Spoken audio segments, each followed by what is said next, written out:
함께 읽은 호세아서 내용은 호세아 예언자를 향한 하나님의 말씀이지만 호세아 예언자가 선포하는 대상은 또 이스라엘 사람들이죠. 그 이스라엘 사람들은 하나님 앞에 온전히 살지 못했다는 것을 우리는 성경을 통해서 잘 알고 있습니다. 하나님이 원하는 대로 살지 못했고 또 하나님이 원하는 기준에 미치지 못하는 삶을 계속 살아왔던 그들이었습니다. 그래서 하나님은 그들에게 징계를 하시기도 하시고 때로는 나라를 망하게 해서 그들을 민족을 흩기도 하셨죠. 흩고 하는 그 과정에 호세아 예언자를 통해서 그들에게 희망의 말씀을 던지시는 것이 우리가 오늘 읽은 호세아 내용입니다. 사람들은 하나님의 기준에 미치지 못하고 하나님이 원하는 율법대로 살지 못했음에도 불구하고 하나님 당신은 내가 너희에게 약속한 바가 있다. 내가 너희에게 언약을 한 바가 있다. 너희가 내 말에 거하면 또는 구약식으로 너희가 내 계명을 지켜 준행하면 이 단서를 달면서 나는 너희 하나님이 되고 너희는 나의 백성이 됩니다. 앞에 다른 행하면 한다면 준행하면 여기에 우리 사람들이 결코 이르지 못하더라는 것입니다. 그런데 우리는 하나님의 조건에 그렇게 이르지 못함에도 불구하고 그래도 하나님은 우리를 고쳐 쓰겠다고 다시 한번 기회를 주시겠다고 그래서 너희를 나중에는 레바논의 백향목처럼 기름진 포도주처럼 내가 만들리라. 이 약속이 호세아 예언자 통해서 이스라엘에게 준 위로였습니다. 이 위로의 말씀이 같은 영적인 이스라엘의 삶을 오늘날 살고 있는 우리들을 돌아보면서 우리는 하나님 앞에 그분께서 원하시는 온당한 삶을 살고 있는가? 나의 지난 한 해를 돌아보면 과연 하나님이 흡족히 여길 만한 삶을 나는 살았던가? 우리를 돌아보면서 설령 내 삶이 하나님이 원하시는 기준에 이르지 못하였다 할지라도 내가 하나님의 마음에 흡족할 만한 기준에 사는 표준을 보이지 못했다 할지라도 하나님은 호세아 예언자를 통해서 이스라엘에 하셨던 그 똑같은 말씀을 똑같은 위로를 오늘 우리들에게도 주실 것이라고 믿어 호세아 이 말씀을 바탕으로 오늘 예수의 향기로운 한 해라는 말씀의 제목을 정해보았습니다. 그리고 호세아서의 말씀과 바울의 갈라디아에 보내는 말씀을 부분적으로 읽었는데요. 한 해를 돌아보니까 정말로 우리에게 여러 가지 일이 있었습니다. 그 여러 가지 일들 중에서 나는 하나님 앞에 그때그때마다 어떻게 반응을 했던가 또는 그 일어난 그 일에 대해서 사람의 생각을 앞세우고 걱정을 했던가 또는 사람의 생각을 앞세워서 즐거움으로 가득했던가 이런저런 생각을 해보는 것이죠. 이 한 해를 돌아보면서 산을 자주 다니시는 분들은 아마 경험하셨을 거예요. 산을 가다 보면 어느 산 어느 곳에 이렇게 돌탑을 쌓아놓은 것을 한번 종종 보실 것입니다. 그 돌탑을 저도 여러 번 봤는데요. 어떨 땐 저도 그 안산이라든지 또는 인왕산 같은 곳에 가다 보면 이렇게 돌탑이 많이 쌓여 있는 곳이 있어요. 저도 돌을 하나 덜어서 그 쌓아놓은 돌 위에 하나 이렇게 얹어 보기도 합니다. 무슨 소원을 빌고 복을 빌기 위해서 올리는 건 아니에요. 또 그 쌓인 돌탑을 보면서 사람들이 참 미신적이다. 사람들이 참 주술적이다. 이런 생각도 별로 안 들더라고요. 오히려 저는 그 쌓여진 돌탑 위에 돌을 하나를 저도 더 얹으면서 이런 생각을 해봤습니다. 이렇게 사람이 이렇게 약하구나.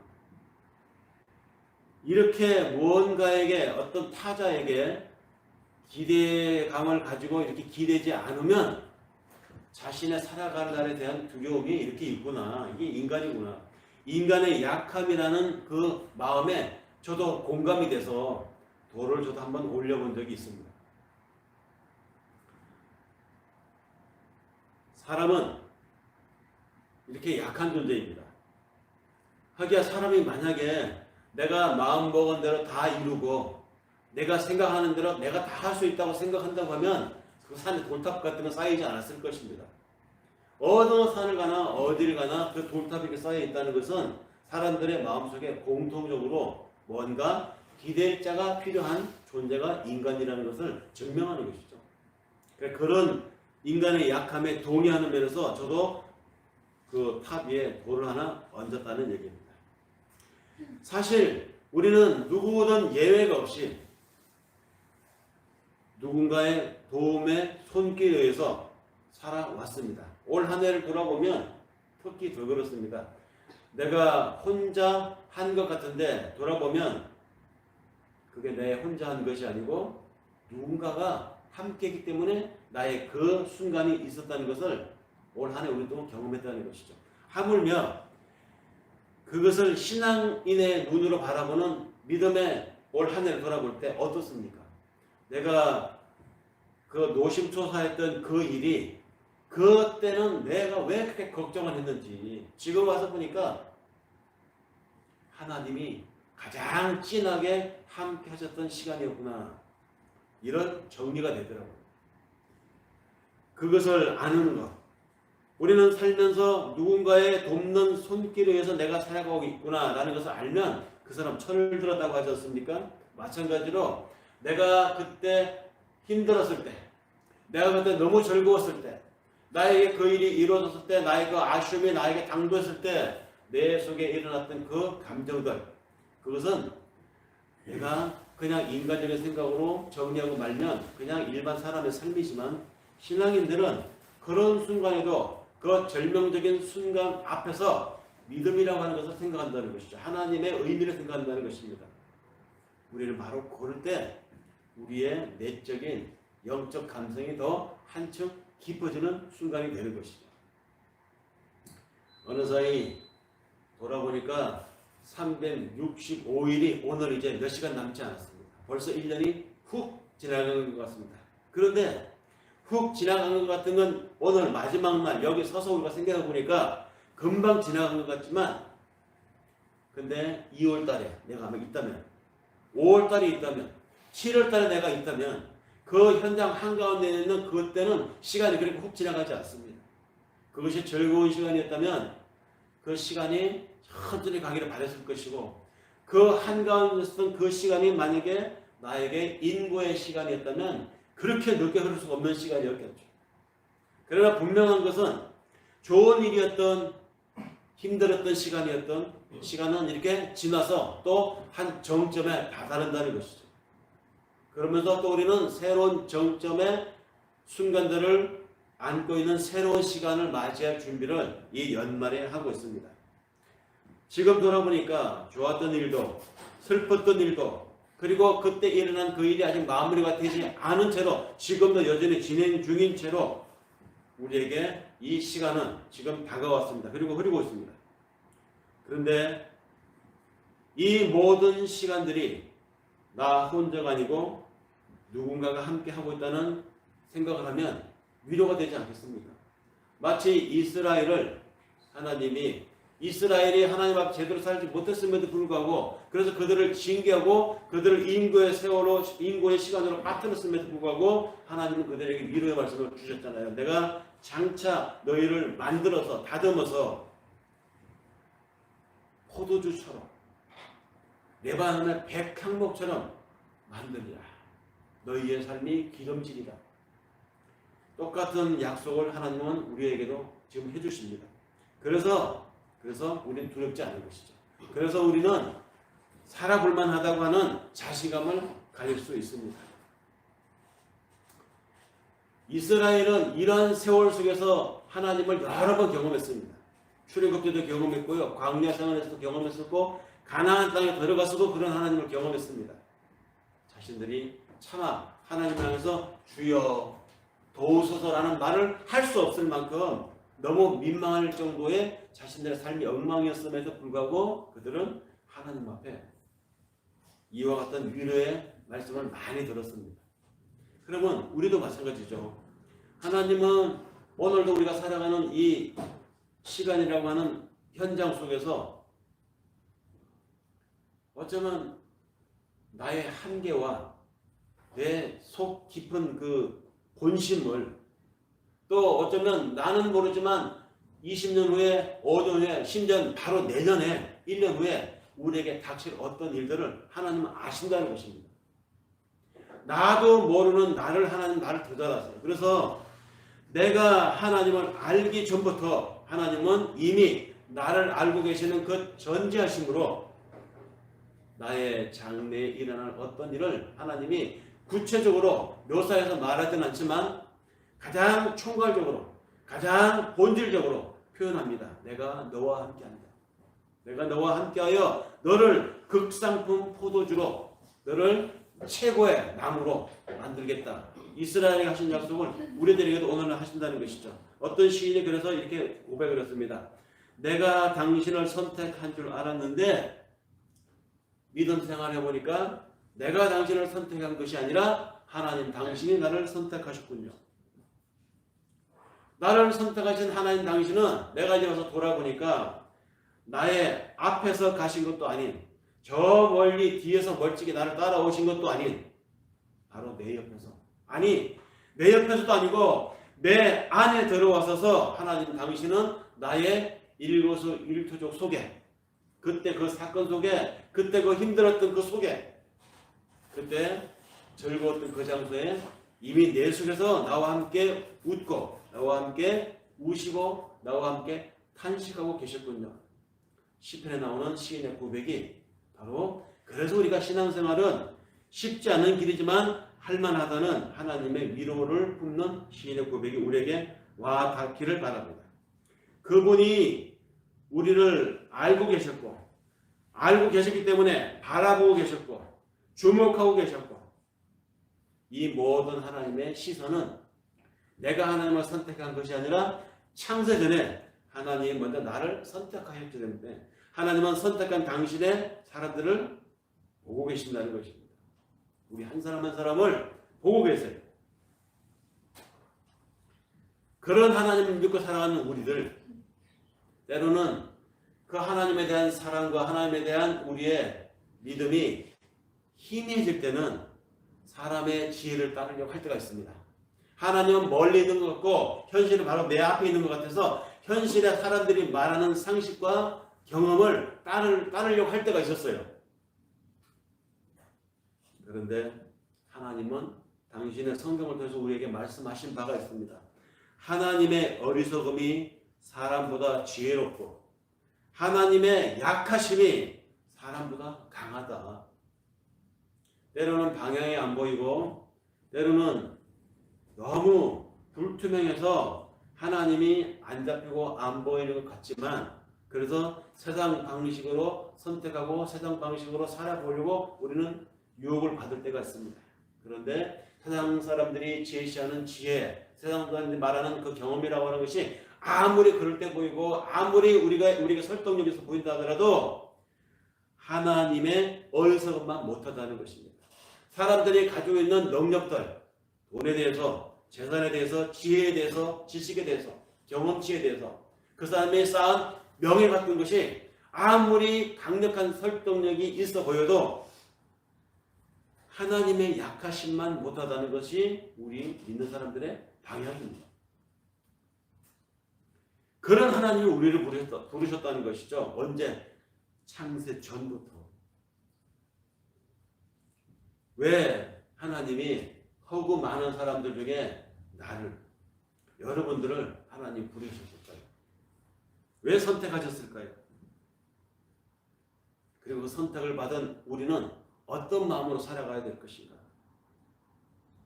인터넷에 올라온 어느 카페에 있는 풍경을 보고 어떤 작가인 것 같아요. 아마 이분은 아주 글을 잘 쓰셨는데 그 카페의 풍경을 이렇게 적어놓은 재미있는 글이 있습니다.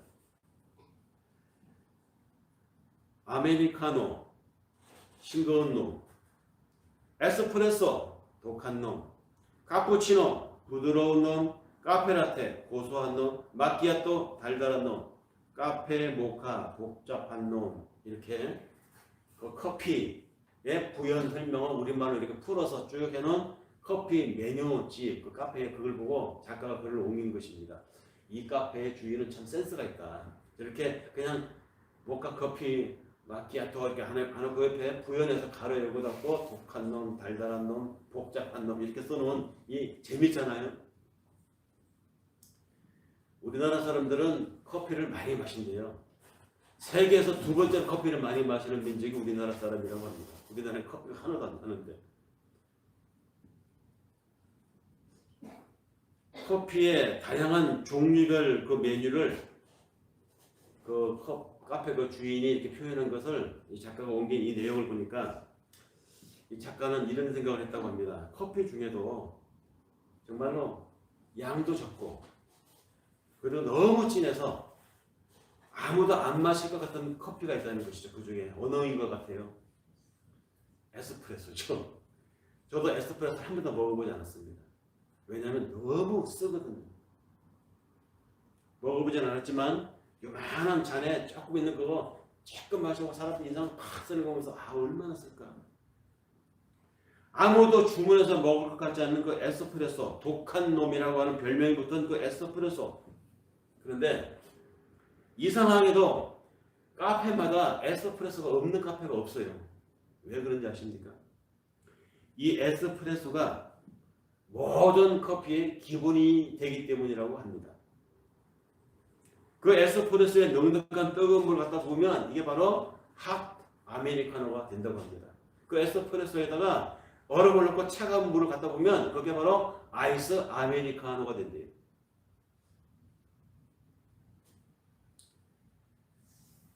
그 에스프레소에 뜨거운 물을 붓고 거기에 우유를 넣으면 카페 라테, 그 우유 거품을 걷어내고 향가루를 뿌리면 카푸치노, 거기에 카라멜 시럽을 넣으면 카라멜 마키아토가 되고요. 초콜릿 시럽을 넣으면 카페 모카가 된다고 합니다. 그러니까 카페 모카, 카푸치노, 핫 아메리카노, 아이스 아메리카노 등등등 모든 커피들의 가장 기본이 에스프레소라는 거예요. 그러니까 에스프레소를 일컬어서 커피의 심장이라고 말을 하더라고요. 커피의 심장. 커피의 심장이 에스프레소라면 사람의 심장은 사람이 살아있느냐 죽었느냐라는 가름하는 기준이 되겠죠. 의사들이 자기가 담당했던 환자가 이제 목숨을 거두면 사망 선고를 해줘야 되잖아요. 의사의 사망 소견서가 있어야 이 사람이 이제 그 다음 절차가 들어갈 수 있는 거거든요. 근데 의사가 이 사람이 죽었다 살았다 기준을 뭘로 하냐? 심장이 뛰고 있느냐 멈추느냐 이게 기준인데요. 심장이 정지가 되면 비로소 의사는 그때부터 2023년 12월 31일 지금 몇 시 몇 분 운명하셨습니다. 사망하셨습니다. 선언을 하는 것이죠. 그리고 문서로 써주면 사망 진단서가 되는 것입니다.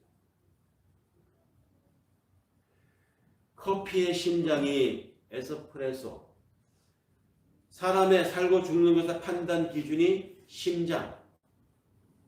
그러면 같은 논리로 우리의 믿음의 심장은 무엇일까? 우리 신앙생활의 심장은 무엇이냐? 심장이 빠지면 인간은 죽은 시체와 같습니다. 커피에서 에스프레소가 빠지면 커피를 만들 수가 없어요. 라는 커피를. 신앙에서 이것이 빠지면 심장이 멈춘 것과 같은 것인데 이 신앙에 있어서 믿음에 있어서 심장은 뭐냐? 예수 그리스도라는 것입니다. 예수 그리스도. 근데 그 예수 그리스도를 믿는 우리들의 일상의 삶이 예수 그리스도를 믿고 살아가는 우리의 인생의 방향이 그 예수 그리스도를 향한 것이 아니고 예수 그리스도 다움이 나오지 않는다면 우리는 믿음의 심장이 신앙의 심장이 죽은 것입니다. 성경에는 그런 믿음을 가리켜서 죽은 믿음이라고 말하지 않습니까? 우리는 예수를 어떻게 고백합니까? 성경에서 예수를 고백할 때 사도 바울이 이렇게 자주 그의 편지에서 말합니다. 우리 주 예수 그리스도라고 표현을 합니다.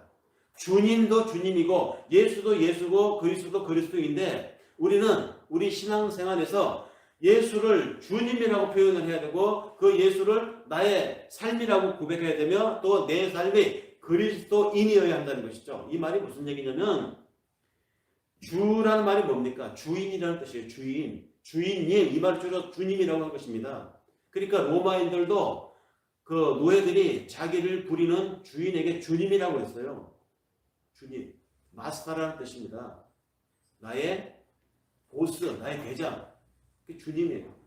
우리는 예수 그리스도를 인생의 주인으로 섬기는 사람들입니다. 그렇기 때문에 내가 어떤 가치관을 갖거나 내가 어떤 세계관을 갖거나 내가 어떤 것을 방향하고 판단하는 모든 그 기준이 주인을 따라야 된다는 것이죠. 주인이 원하는 방향으로. 그래야 우리가 예수를 주님이라고 부를 수 있는 사람들입니다. 그런데 주님이여 예수님이여 그리스도여 라고 하면서 자기가 결정하고 하나님답지 않게 자기 인생을 자기가 결정하고 이거는 내가 번 돈이니까 내 마음대로야. 내 물질 내가 알아서 내 돈으로 내 몸으로 사는데 아무도 타치하지 마. 교회에서도 이거 갖고 잔소리하지 마. 주님으로 보지 않는 것입니다. 내가 지금 누리는 모든 것들, 나의 모든 환경들, 내가 지금 여기에 있는 이 시간들 나의 주인일 것입니다. 내가 주인으로 고백하는 이가 누굽니까? 예수 그리스도라는 것이죠. 그리고 예수라는 말도 그래요. 우리는 예수처럼 살기를 원한다고 합니다. 근데 사실은 내가 예수처럼 살기를 원하는 것이 아니라 하나님이 나를 또 다른 작은 예수로 살기를 원하세요. 그런 삶을 살라고 이미 믿음의 반열에 우리를 부르신 것입니다. 그럼 예수처럼 사는 것이 뭡니까? 예수님은 원수를 사랑하라고 말하면서 그것을 말로만 하는 것이 아니라 당신의 몸으로 삶으로 보여주셨어요. 심지어는 마지막에 자기를 핍박하는 자들을 법적으로 소송하지 않고 정치적으로 투쟁하지 않고 운동하지 않고 그냥 순응하셨습니다. 내가 이렇게 해서 십자가를 지고 가는 것이 하나님의 뜻을 이루는 것이라고 순응하셨다는 것이죠. 하나님 앞에 온전히 순종하셨습니다. 그래서 십자가에서 자신을 십자가에 못 박는 자들 향해서 주여 저들의 죄를 용서하여 주시옵소서. 자기들이 지금 무슨 짓을 하는지 모르는 저 불쌍한 인생들을 주여 용서하여 주시옵소서. 십자가에 죽으면서도 이렇게 사셨어요. 마지막이었습니다. 우리는 인간 세상에서 어떤 요령을 배워가지고요. 조금만 참으면 돼. 참으면 이제 고진감래 좋은 일이 올 거야. 잭팟이 터질 거야. 그러니까 조금만 더 참아. 조금만 더. 그러니까 참고 인내하는 것을 이제 곧 그거 넘어서면 그 앞에 터질 777 큰 잭팟이 터질 것 같은 생각을 주님의 삶에서 생각을 하는 경향이 있어요. 주님이 조금만 더 참으면 저기서 갑자기 십자가에서 뒤로 천사 같은 하얀 날개가 펼치면서 하늘에서 휘강이 막 떨어지면서 예수가 환하게 웃으면서 자 내가 이제 다 끝냈어 얘들아 나 다 치러냈어 이런 생각을 한다고요. 아니에요. 좀 죽었어요. 우리의 삶이 그렇다는 것입니다. 내가 예수 때문에 참고 내가 하나님 때문에 양보하고 그래서 많은 손해를 보고 내가 더 많은 아픈 삶을 살지만 하나님이 아픈 삶을 내가 살면서 나중에 내가 40살까지 그렇게 살았으니까 50살쯤에는 그 2배, 3배 갚아주시겠죠? 이거 아니에요. 혹시 그런 생각으로 내가 신앙생활하고 그런 생각으로 하나님 앞에 기브 앤 테이크 개념으로 투자한다는 개념으로 내가 신앙생활, 교회생활, 믿음생활 한다고 하면 그 엉터리 신앙이에요. 예수를 잘못 알고 있는 것입니다. 예수처럼 산다는 것은 예수처럼 살다가 예수처럼 죽는다는 겁니다. 정말 죽었잖아요. 십자가에서 그냥 꺾여서 죽었어요. 그런 삶을 산다는 것입니다. 그런 삶을 살 때 하나님이 우리를 통해서 당신의 일을 하십니다. 그렇게 해서 그런 삶을 사는 나의 삶을 통해서 하나님이 당신의 일을 하시는데 그 어떤 일을 하시느냐? 나를 복의 근원으로 삼아서 내 삶을 보고 다른 사람이 구원을 받는 것입니다. 내 삶의 이 과정을 보면서 내 가족들이나 내 형제들이나 나를 아는 이웃들이 내 친구들이 야, 저 진짜 얘 신앙인이네. 얘 진짜 하나님을 믿는 사람이구나. 하나님이 얘와 함께 하는 거 진짜 누가 말리겠니?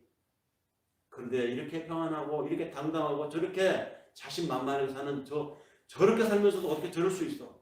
저런 삶을 나도 살아보고 싶다. 이게 나를 통해서 복이 흘러가는 것이죠. 나를 통해서 하나님 누군가를 구원하시는 겁니다. 이 누군가를 구원하는 삶을 그리스도 삶이라고 해요.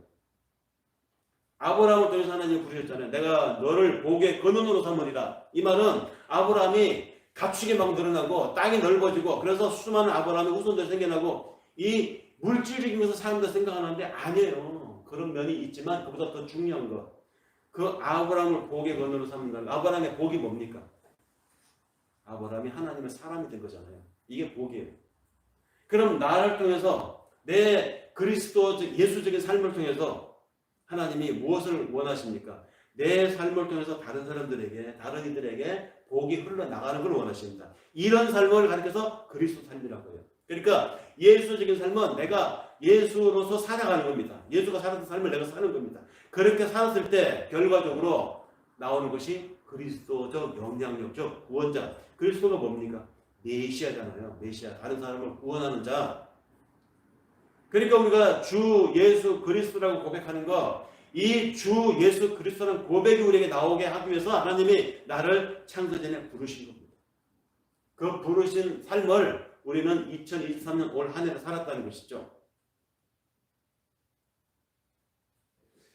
만약에 이러한 예수적인 삶이 나오지 않아서 누군가가 나를 보면서 그리스도적인 영향을 받지 않았다면, 다시 말해서 아브라함에게 선언한 그 복이 내 삶을 통해 다른 사람에게 흘러가지 않았다면 나는 믿음의 사람이 아니에요. 하나님을 잘못 믿는 사람이고 예수를 잘못 이해한 사람이고 그리스도의 개념이 없는 사람입니다. 그런 사람의 삶에서는 그리스도의 향기는커녕 악취가 나오죠. 여러분 시체가 악취가 나오잖아요. 사람이 죽으면 우리가 문상을 가죠. 그러면 그 막 향을 꼽지 않습니까? 왜 꼽게요?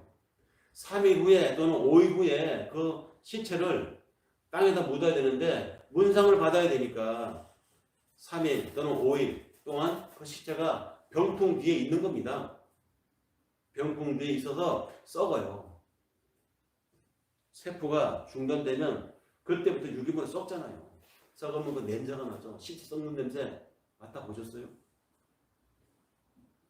악취라고 하죠. 시체는 악취가 납니다. 죽은 믿음을 가지고 있는 사람은 악취가 난다고요.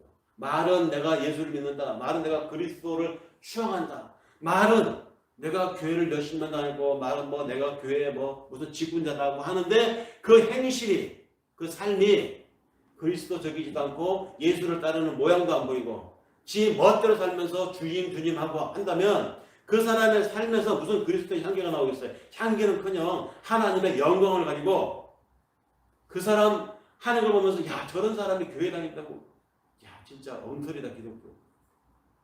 하나님이 정말 살아계시다면 저런 사람은 어떻게 그냥 망하게 만들어야 돼. 그런데 그런 사람들이 또 잘 나가요. 얼굴 막 기름이 번질번질하고 항상 잘 먹어서 오래 삽니다. 좋은 환경에 사니까 얼굴도 젊게 가꾸고. 그런데 그 사람에서 향기가 안 난다는 것이죠. 악취가 납니다. 그래서 사도 바울이 고린도 교인들에게 보내는 두 번째 편지에서 이렇게 말합니다. 우리는 구원을 얻은 사람들에게나 멸망을 당하는 사람들에게나 하나님 앞에서 그리스도의 향기다. 주 예수 그리스도를 고백하며 사는 삶을 산다는 것입니다. 사도 바울이 고린도후서 2장 14절 15절에서 이렇게 말했습니다. 그 사도 바울이 보낸 많은 편지들 중에 우리가 함께 읽은 갈라디아서 있죠. 거기에서도 사도 바울이 주 예수 그리스도라는 표현들이 자주 나옵니다. 편지입니다. 갈라디아 교인들에게 보내는 편지. 보통 편지는 여러분들도 옛날에 써보셨겠지만 요즘은 뭐 전자우편이나 카톡으로 많이들 주고받아서 편지 쓸 일이 별로 없어요. 근데 저 어릴 때만 해도 편지를 썼던 기억이 있습니다. 그리고 제가 글씨를 그 문장을 잘 쓴다고 해서 다른 사람들도 저보고 좀 편지 좀 써달라고 대표도 제가 여러 번 했어요. 여러 번 편지를 써 보다 보면 양식이 딱 나옵니다. 포맷이. 그러면 처음에는 뭐 안부를 묻고 그 다음에 이제 하고 싶은 얘기 본론하고 마지막에는 좋은 말을 하죠. 아무쪼록 평안하시고 다시 뵙는 날까지 안녕하시기를 뭐 등등등 마지막에는 이제 멋있게 마무리하지 않습니까? 갈라디아 교회에 보내는 바울의 서신서를 보면 갈라디아에 그런 이야기들이 나옵니다. 갈라디아서는 바울이 쓴 편지 중에 첫 번째로 쓴 편지예요. 그러니까 사도 바울이 예수 믿고 이제 막 사역을 시작해서 이제 분기탱천에서 예수 믿는 사람들을 핍박하던 그 입장에서 180도 달라져가지고 은혜에 푹 쩔어가지고 이제 열심히 막 사역하고 다녔을 때입니다. 그러고는 다른 곳으로 가면서 자기가 사역했던 그 지역 갈라디아 교회들에게 보낸 편지가 그것은 첫 번째 편지였어요. 그는 그 편지에서 좋은 권면의 말씀을 썼습니다. 이렇게 말합니다. 함께 읽은 내용으로 확인됐는데 현대 성경을 다시 풀어서 보면 나에게는 우리 주 예수 그리스도의 십자가 밖에는 아무것도 자랑할 것이 없습니다. 그리스도께서 십자가에 못 박히심으로써 세상은 나에 대해서 죽었고 나 또한 세상에 대해서 죽었습니다. 이 얘기입니다. 내가 그리스도를 믿게 됐습니다. 근데 그리스도가 세상에 대해서 십자가에 못 박혀 죽었어요. 그 그리스도 삶을 나도 따릅니다. 그러니 이 삶을 내가 따르니까 세상이 더 이상 나한테 기대를 하지 않더라는 것입니다. 나에게 관심을 끊더라는 것이죠. 그래서 세상이 나에 대해서 죽었고 나도 또한 그런 세상에 대해서 관심을 안 갖게 되었다고 말하는 것이죠. 그 세상이 갖는 관심이 뭡니까? 이기기 위해서 싸우는 세상, 돈을 더 벌기 위해서 눈이 붉게 충혈되었고 막 열심히 일하는 그 세상, 다른 사람보다 더 앞서가기 위해서 경쟁하는 그 세상, 그 세상의 관심이 뭡니까? 이기고 재물을 얻고 다른 사람보다 더 유명해지고 용사가 되는 거, 임금이 되는 거, 이런 것을 추구하는 세상이잖아요. 그런 세상에 대해서 사도 바울이 예수를 믿고 나니까 자기도 관심을 끊게 됐다는 것입니다. 멋있는 말입니다. 세상이 나에 대해서 죽었고 나도 또한 세상에 대해서 죽었다. 사실 이 입장이 우리 크리스찬들의 입장이에요.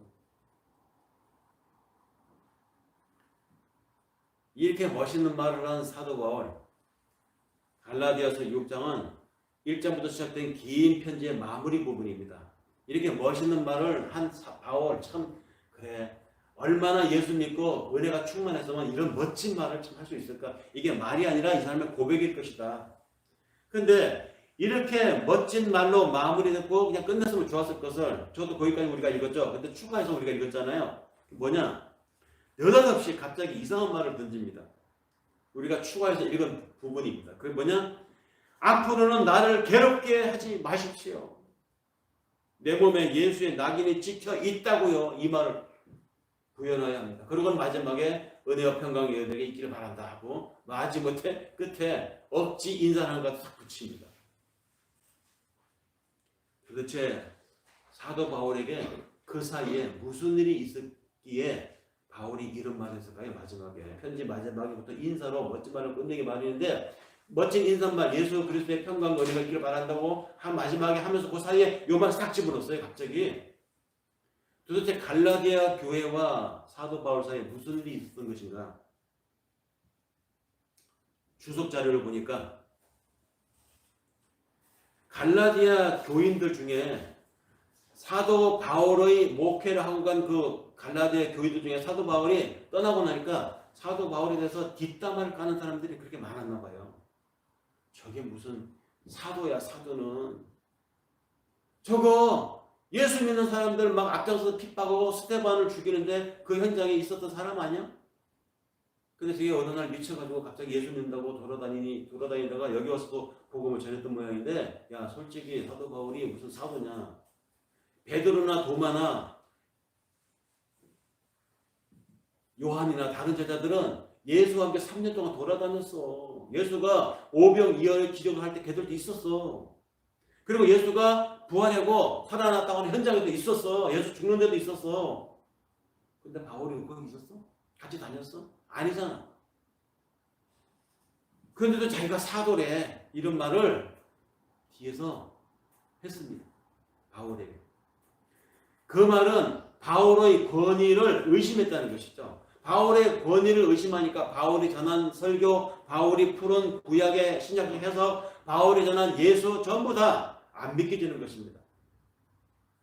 설교의 권위가 흔들리고 그로 인해서 바울이 공격을 받고 있다는 것을 바울이 누군가로부터 전해 들었어요. 그래서 바울이 너무너무 마음고생했던 것입니다. 얼마나 괴로웠으면 갈라디아에 보내는 편지에 좋은 말 쭉 쓰고 마지막 6장 끝에 가서 예수 그리스도의 평강이 너희 있기를 원하노라 이 끝났으면 좋았을 걸. 그 바로 직전에 허겁지겁 앞으로는 누구도 내 뒷담화를 까지 마십시오 이 말을 한 거잖아요. 왜? 나는 내 몸에는 예수의 낙인이 찍혀 있다고요. 이렇게 자기를 항변을 했습니다. 이렇게 불쑥 던진 이 바울의 추가 멘트에 놀라운 것은 자기를 왜 괴롭히지 말아야 하는가 하는 이유를 들은 것이 놀랍습니다. 바울은 대단한 학자였습니다. 구약 전문가였습니다. 가마리엘 문화생이고요. 이스라엘 중에 이스라엘 히브리인 중에 히브리인이었고 그 당시 철학에도 능통했던 사람입니다. 어느 소피스트와 이 쟁변을 해도 지지 않는 사람이었어요. 그만큼 학식이 높은 사람인데 그가 너희들이 내 뒷담화까지만 내 뒷말 하지마 라고 하는 근거를 내가 이만큼 너희보다 너무 많이 알아. 너무 많이 배웠어. 그러니까 네가 나만큼 알아? 이걸 들어서 자신의 높은 학식을 내세워서 나 뒷담화까지 말라고 말한 것이 아니었어요. 또 내가 복음을 전하고 선교를 다니고 목회를 다니고 한 이 이력을 내세워서 내가 너희만 못하겠니? 라고 내세운 것도 아니었습니다. 내가 마흔에 하나를 감한 매를 맞고 감옥도 여러 번 가고 얼마나 많은 헌신을 했는데 이런 헌신한 나를 너희들이 뒤에서 비난을 해? 자신의 헌신을 내세워서 난 너희들에게 욕먹을 사람 아니야 이건 말한 것도 아니었습니다. 바울이 자기를 괴롭히지 말아야 할 이유를 내세운 단 하나의 이유, 그것은 내 몸에 예수의 낙인이라고 하는 것이 찍혀 있다는 것, 이것을 내세웠다는 것이죠. 내 몸에 예수의 낙인이 찍혀 있다. 예수의 낙인이 찍혀 있는 나니까 여러분 나 뒤에서 비난하지 마세요. 낙인 이 말은 흔적이라는 말로도 번역이 되어 있는데 성경에 원어를 찾아보니까 헬라어로 스티그마더라고요. 스티그마. 자주 쓰이는 말이죠. 이 스티그마는 헬라어를 쓰는 문화권에서 어떨 때 이 단어를 썼느냐면은 주인이 자기 소유물을 표시할 때 이 스티그마라는 단어를 썼습니다. 그러니까 불에 벌겋게 달궈진 인두 같은 것이 있어요. 거기에 주인 자기의 그 표식이 있겠죠. 그 표식을 이 소나 양이나 말이나 이건 내 가축물이다라는 표시로 그 살아있는 생물에게 지집니다. 사람에게도 그 노예가 내 노예면 사람의 노예 그 어깨 이런데 지져요. 그러면 나중에 이제 그 화상 흉터가 남게 되면 그게 바로 스티그마가 되는 것입니다. 소유물 표시였습니다. 여기서 바울이 예수 때문에 받은 삶의 상처들, 삶의 그 여정들 있죠. 바로 그것을 자신의 예수로부터 받은 스티그마, 낙인이라고 갈라디아 교인들에게 말한 것입니다. 네가 베드로만큼, 네가 요한만큼, 네가 야고보만큼 정통한 사도냐라고 시비를 거는 그 사람들에게 자신의 사도임을 증명하는 자료로 자신의 학식을, 자신의 재산을, 자신의 헌신을, 자신의 지위를 내세운 것이 아니라 예수의 스티그마, 즉 예수의 낙인을 내세웠다는 것. 그가 예수로 인해서 받은 고난의 세월들, 그리고 그 과정에서 입었던 상처들, 그 자국들을 내가 예수로 인해서 산다고 하는 예수의 스티그마로 내세웠다는 바울. 그렇기 때문에 그가 받은 박해의 흔적들은 그의 사도됨의 증거물들이 된다는 말이죠. 어떤 철학자가 한 말이 기억이 납니다. 흉터를 부끄러워하지 마라. 아니 흉터 자체가 되라. 이런 말을 어떤 현자가 했습니다. 현자는 어떤 의미에서 그런 말을 했을까요? 어떤 과정을 살아낸 것을 부끄러워하지 말라는 의미에서 그런 말을 했을 것입니다. 우리는 살아오면서 돌아보면 올 한 해를 돌아보면 그때 그 일은 나한테 일어나지 않았으면 좋았을 것을 하는 것이 있었을 것입니다. 내가 그 일은 나를 피해갔으면 좋았을 것을 내가 어쩌자고 미쳤지 그 일을 왜 했어 부끄러워 지금 생각해보니까 창피해 죽겠어. 그래서 그 부끄러운 걸 다른 사람에게 말하지 않아요. 비밀에 붙입니다. 하나님 말고 나만 알지. 너무 부끄러워. 그런데 현자가 말하기를 흉터를 부끄러워하지 말라. 아니, 흉터 자체가 되라고 말을 합니다. 그 말은 그 부끄러운 그 과정도, 그 부끄러웠던 삶의 상처, 그 시간들도 하나님이 너한테 필요했기 때문에 허락한 것이라는 것이죠. 그러니까 부끄러워하지 말라, 숨기지 말라는 것입니다. 하나님의 함께한 형적이라는 것이죠. 살면서 우리는 많은 상처를 받습니다. 많은 시험에 처하기도 했습니다. 그러나 그런 상처와 그런 시험에도 우리는 꺾이지 않고 믿음을 지켜왔고 여기 이렇게 살아 있습니다. 그런 유혹에도, 그런 시련에도, 그런 아픔에도 우리가 신앙을 포기하지 않고 여기 이렇게 있다는 것이죠. 증거입니다, 이게. 이것이 우리의 예수님이 함께 하시는 스티그마입니다. 그 흉터와 상처, 그 자국은 내가 삶을 얼마나 치열하게 살았는가에 대한 하나님이 나를 담보하는 증거들이라는 말이죠. 부활하신 예수의 옆구리와 손바닥에도 깊은 스티그마가 있었습니다. 십자가에 달리실 때 쇠못이 그의 손바닥을 뚫었고 창이 그의 옆구리를 찔렀습니다. 그렇게 해서 예수님에게 남아있는 손의 못자국과 옆구리 창자국은 예수님의 스티그마였지만 동시에 나중에 뒤늦게 나타난 도마는 내가 그 손의 못자국, 그 옆구리 창자국을 보지 않고는, 손가락을 내가 넣어보지 않고는 믿지 못하겠느라라고 했던 그 도마에게 주님이 다시 나타나서 보겠니? 너 보겠니? 라고 했을 때 도마가 그 예수의 스티그마를 보고 도마의 믿음이 생겼습니다. 우리의 삶의 여정에서 올 한 해를 살면서 내가 겪었던 힘들었던 일, 인고의 시간들이 있었다면 그것은 하나님이 나를 내 주변의 다른 사람들에게 구원의 표식으로, 나는 구원받은 사람의 길을 가고 있음을 증명하는 표식으로 하나님이 주신 시간들이라는 것이죠. 예수님의 그 스티그마가 더 나가서 인류를 구하는 은총의 통로가 되었던 것처럼 올 한 해를 돌아보면 하나님이 우리에게 주셨던 시간들, 고민의 시간들, 불안했던 시간들, 걱정했던 시간들, 또 가족 중에 일어났던 어떤 일로 휘둘렸던, 정신이 없이 보냈던 그 시간들, 스티그마입니다. 어떤 글을 잠깐 소개해 봅니다. 나무마다 옹돌이라고 불리는 부분이 있다. 근데 그 옹돌이 부분은 울퉁불퉁하고 또 딱딱해서 대단히 그 나무 부분 중에서 못생긴 부분이다. 그런데 그 옹돌이, 그 나무가 그 나무의 특징을 나타내는 냄새가 가장 진한 곳이 바로 그 옹돌이 부분이다. 이렇게 식물학자가 쓴 이야기가 있습니다. 옹돌이는 나무에서 왜 생길까요? 그 나무가 외부로부터 어떤 상처를 받았을 때, 또는 나무에게 더 성장을 제대로 하기 위해서 필요없는 부분을 자를 때, 그때 생기는 게 옹돌이라고 합니다. 잘라낸 자리 또는 외부로부터 침략을 받아서 부패된 자리를 나무가 스스로 자생하고 더 건강하게 자라기 위해서 거기에 생치기가 나가지고 스스로 치유하는 과정에서 생긴 것이 옹돌이래요. 그렇기 때문에 옹돌이 부분은 그 나무에서 굉장히 보기가 흉하다고 합니다. 그런데요, 여러분, 식물학자 말이 이러려면 잣나무면 잣나무, 포도나무면 포도나무, 식물에게 있어서, 이 나무에게 있어서 그 나무가 가지고 있는 각자의 독특한 향이 있는데 가장 향이 진한 데가 어디서 나오느냐? 그 옹돌이에서 나오는데, 그 나무의 가장 깊은 향을 간직한 것이 바로 그 옹돌이라는 식물학자의 이 분석. 자기 상처를 치유하기 위해서 몸부림쳤던 바로 그 자리에서 그 나무의 가장 특징적인 아름다운 향기가 난다고 합니다. 동방 박사들이 아기 예수를 찾아왔을 때 예물 3가지를 내놨죠. 그 중에 하나가 유향 아니었습니까? 그 유향이 바로 그 옹돌이에서 채취한 향이래요. 우리말에 옹돌이 많은 모가 나무가 과일 망신 다 시킨다, 이런 말이 있습니다.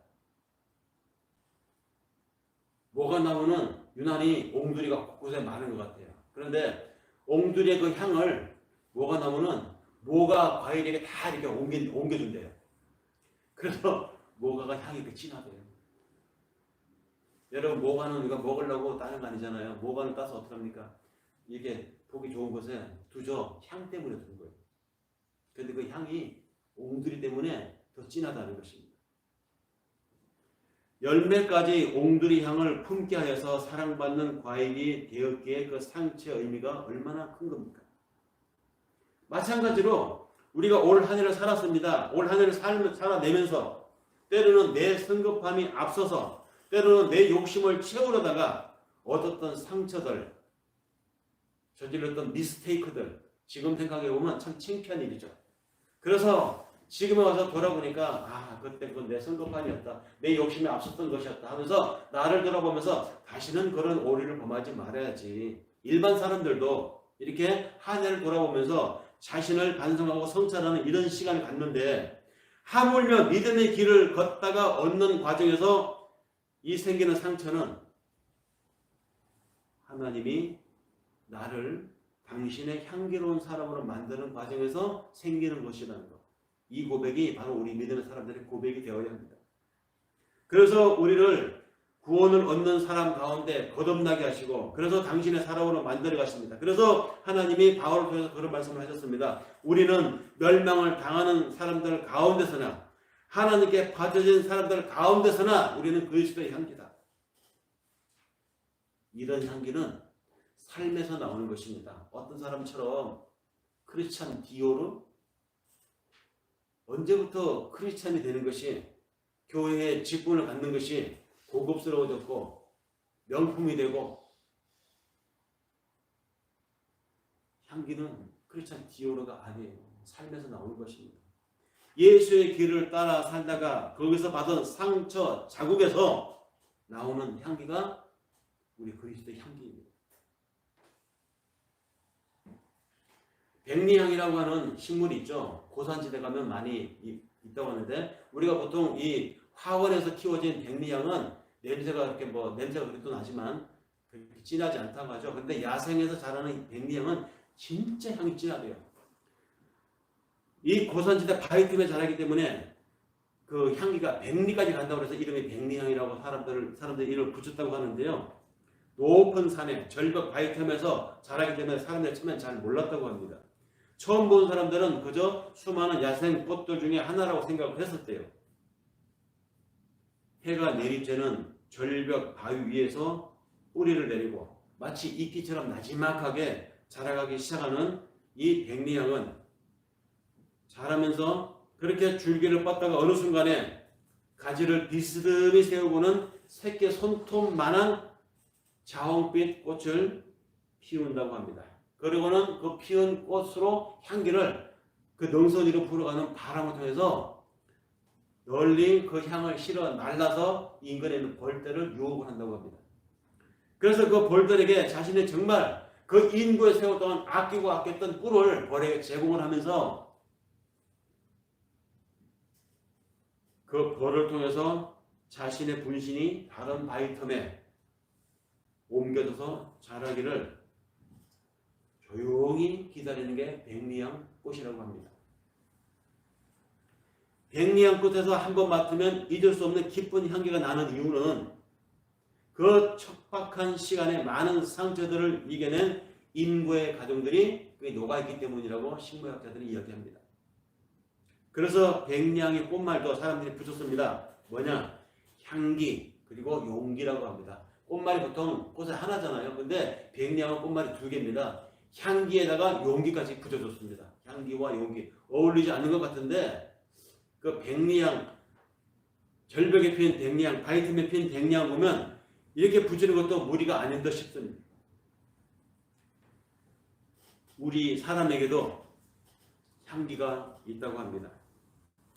올 한 해 나는 어떤 사람들에게 어떤 향기를 풍기며 살아왔는가를 돌아봅니다. 어떤 사람으로 내가 어떤 삶을 살았는지, 저들에게 나는 어떻게 비춰졌을까? 혹시 내가 사람의 체면을 생각해서 남들이 보면 나를 부끄럽게 여길까봐 인공 향수를 몸에 막 치장을 해가지고 살지는 않았는가? 아니면 예수의 상처 자국인 용들에서 나는 향을 나는 살았는가? 바울이 갈라디아 교인들에게 외칩니다. 예수 그리스도께서 너희들을 부르신 그 부르심을 보라.